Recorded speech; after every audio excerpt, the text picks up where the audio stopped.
हाय दोस्तों, मैं हूँ पुण्य। दोस्तों, मेरा ग्राउंड गार्डन की गार्डनिंग प्लानिंग पर ही निर्भर है। प्लानिंग के बिना मैं यहाँ पर कुछ भी काम नहीं करती।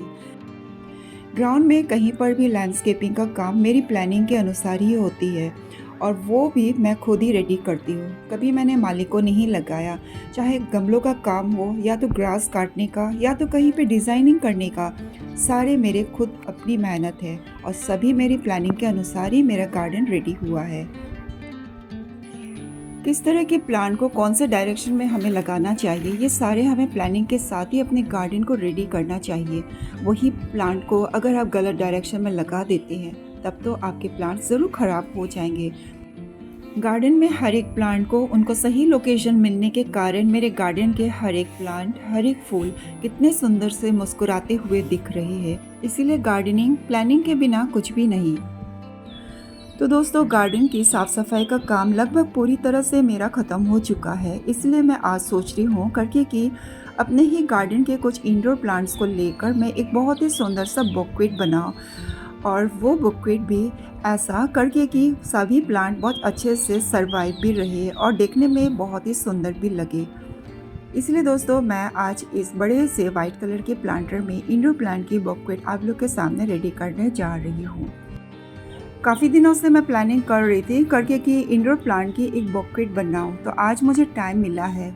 सॉइल मिक्सिंग में मैंने रखा है 1 part garden soil, 1 part rice husk और ओनली 20% के करीब मैंने वर्मी कंपोस्ट। इसके अलावा कुछ नहीं, क्योंकि ये इंडोर एंड परमानेंट प्लांट की बुकेट बनेगी, इसलिए ज़्यादा हमें फर्टिलाइज़र की भी ज़रूरत नहीं होती है।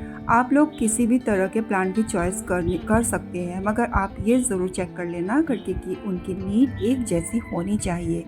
कोई भी प्लांट की नीड एक से अलग नहीं होनी चाहिए, नहीं तो आपके जो एक ही गमले में जो आप बुकेट रेडी कर रहे हैं वो अच्छे से नहीं सर्वाइव करेंगे। तो सबसे पहले मैंने ये फिलोडेंड्रॉन के प्लांट की सिलेक्शन की है। वैसे फिलोडेंड्रॉन की काफ़ी वैरायटी आती है। इस वाली वैरायटी की लीव्स देखिए कितने सुंदर है। शेमी शेड या तो ब्राइट लाइट में चलने वाला हमारा इंडोर परमानेंट प्लांट है। इस प्लांट को नर्सरी से लाए हुए काफ़ी दिन हो चुके हैं। मैंने इसको रिपोर्ट तक भी नहीं किया, तो आज सोच रही हूँ करके कि जो मैं इंडोर प्लांट की बुकेट बना रही हूँ, क्यों ना इस फिलोडेंड्रॉन के प्लांट को ही यूज़ करूँ। सुंदर भी लगेगा क्योंकि इसकी लीव्स बहुत ही सुंदर है। इस तरह का प्लांटर रेडी करने के लिए कम से कम हमें 3 या 4 वैरायटीज़ के प्लांट की ज़रूरत होती है। इसीलिए मैं दूसरी प्लांट में जौन से लगाने जा रही हूँ उसको भी मैं यहाँ पर लेकर आ गई। तो दोस्तों देखिए, ये एग्लोनिमा का बहुत ही ब्यूटीफुल लीफ वाला ग्रीन एंड वाइट लीफ वाला ये प्लांट है, जो कि ये भी बहुत अच्छा चलेगा इस बुकेट में। ये भी हमारा इंडोर प्लांट है जिसको शेमी शेड या तो ब्राइट लाइट की बहुत ही अच्छी ज़रूरत होती है। फिलोडेंड्रॉन एंड इस एग्लोनिमा के प्लांट की नीड एक ही जैसी है लगभग। तो मैं इसी एग्लोनिमा के प्लांटर से यहाँ से कुछ पार्ट को डिवाइड करूँगी बुकेट बनाने के लिए। बहुत ही केयरफुली हमें इसको हैंडल करना है ताकि इसका जो मेन प्लांट है वो भी बिल्कुल भी ख़राब ना हो जाए। और वैसे भी दोस्तों, मेरा ये एग्लोनिमा का जो प्लांट है कुछ ही महीना ये ओल्ड हुआ है गार्डन में लगाए हुए। पहले मुझसे एग्लोनिमा के प्लांट बिल्कुल भी नहीं लगते थे, क्योंकि मेरे यहाँ का जो पानी है वो बिल्कुल भी सूट नहीं करता है। जब से मैंने इनमें बॉईल करके पानी को ठंडा करके इसमें डालना स्टार्ट किया, तब से मेरे एग्लोनिमा के प्लांट बहुत ही अच्छे से सर्वाइव हो रहे हैं। तो मैंने यहाँ से कुछ पार्ट्स मैंने निकाल लिए। जहाँ से निकाला है वहाँ पर जगह खाली हो गई है, इसलिए दोबारा मैंने वहाँ पर मिट्टी चढ़ा दी ताकि मेरा ये जो मेन प्लांट है बिल्कुल भी ख़राब ना हो। तो देखिए, अभी मैं इसी प्लांटर पे मैं दूसरे प्लांट को लगाने जा रही हूँ। तो इसके बदले आप दूसरे कोई भी प्लांट को चॉइस कर सकते हैं अपनी चॉइस के अनुसार। बस दोस्तों, इन प्लांट को इस तरह से अरेंज करना है इस प्लांटर में ताकि वो देखने में बहुत सुंदर लगे। ठीक उसी तरह जिस तरह से हम ड्राई फ्लावर्स के बुकेट बनाते हैं, या तो जो फ्लावर को हम स्टेम के साथ कट करके उसको एक बुकेट में अरेंज करते हैं, ठीक उसी तरह हमें इनको भी अरेंज करना है।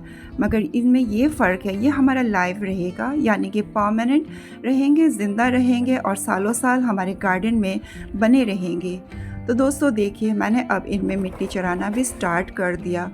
जब भी आप इनको अरेंज करें, एकदम मिडिल में डायरेक्टली उसको ना ग्रो करें प्लांटर में। सबसे पहले थोड़ा सा साइड साइड करके ही ग्रो करना है। एक एग्लोनिमा का ये वाला कटिंग रह गया था, तो दोस्तों इसको मैं पहले वाले प्लांटर में ही इसको मैं लगा दे रही हूँ।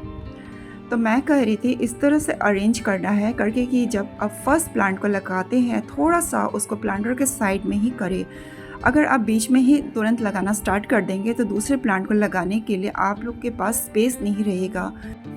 दो तो मैंने फ़िलहाल लगा दिया, अब बारी आती है थर्ड वाला मैं क्या लगाऊं। काफ़ी सोचने के बाद मैंने सोचा अगर मैं इस वाले प्लांट को इसी में लगा दूं तो कैसा रहेगा, क्योंकि इसकी नीड भी सेम है। तो हमें कहीं जाने की भी ज़रूरत नहीं होती है। हमारे गार्डन में जो भी प्लांट है, जो भी अच्छा लगता है, आप लोग उसको चॉइस करके उसको लगा सकते हैं। तो दोस्तों मैंने थर्ड वाला प्लांट इस पोथोस के प्लांट को ही सिलेक्ट किया है।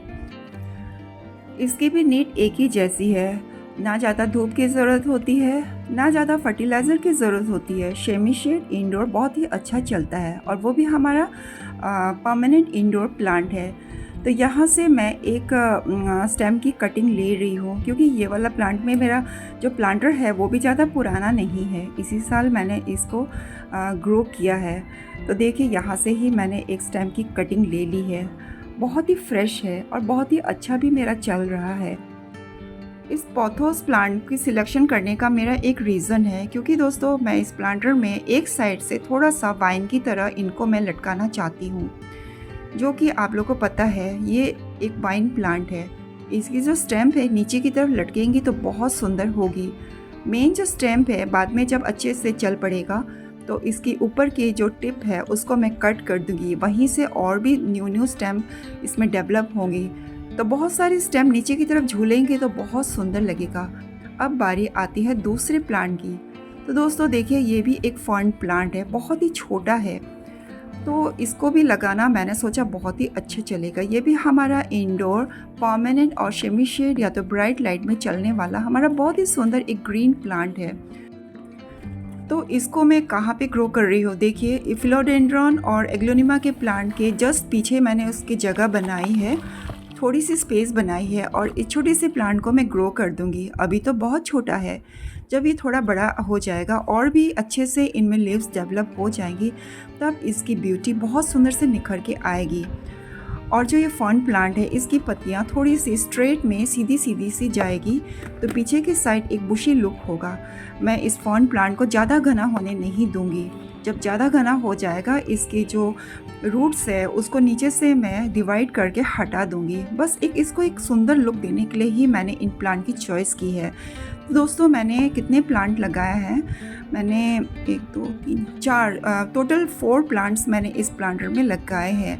अगर आपका प्लांटर इससे भी बड़ा है तो आप और भी इसमें मतलब इंक्रीज़ कर सकते हैं, मगर ये ध्यान रखना है सबकी नीड एक जैसी ही होनी चाहिए।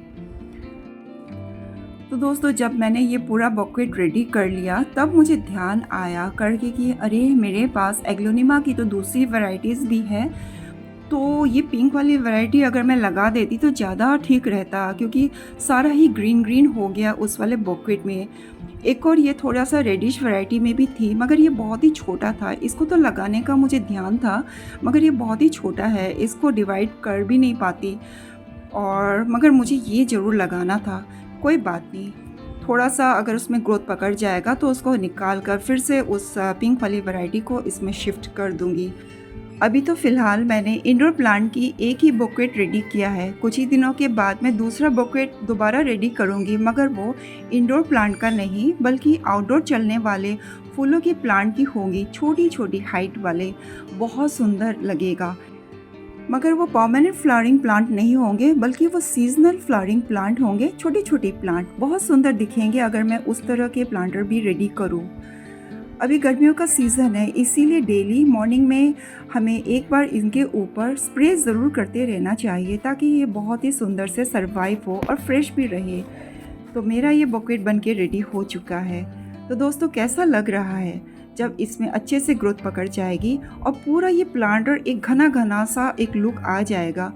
पोथोस की बेलें जब नीचे की तरफ लटकेंगी, कुछ प्लांट जो फर्न प्लांट है वो थोड़ा सा ऊपर की हाइट लेगा, फिलोडेंड्रॉन और फैलेगा, एग्लोनिमा भी पूरा अच्छे से फैलेगा, तब तो इस प्लांटर की सुंदरता बहुत सुंदर लगेगी। तो दोस्तों इंडोर प्लांट के बकेट बनाने का आइडिया आप लोगों को कैसा लगा? क्या आप लोग इस तरह का प्लांटर रेडी करना नहीं चाहेंगे?